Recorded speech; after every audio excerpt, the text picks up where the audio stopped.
নারী নেতৃবৃন্দ যারা রয়েছে বাসায় বাসায় যাচ্ছে, তাদের কোনো ভিডিও ফুটেজ আপনারা পাবেন না। তারা কি বক্তব্য রাখছে তাদের কোনো বক্তব্য আপনারা পাবেন না।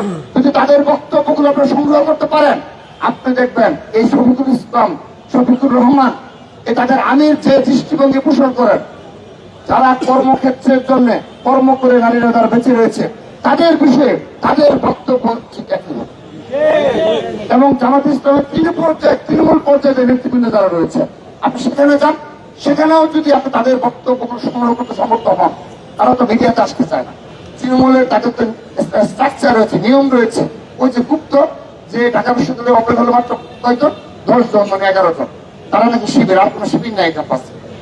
ওই 10 জন 11 জন তাদের কমিটি, অর্থাৎ এরাই বক্তব্য দিবে। কারণ বাকিরা যদি বক্তব্য দেয়, তাদের বক্তব্যে এই যে শফিকুর রহমান যে ভুলটা করেছে, ঠিক একই ধরনের বক্তব্য তাদের উঠে আসবে।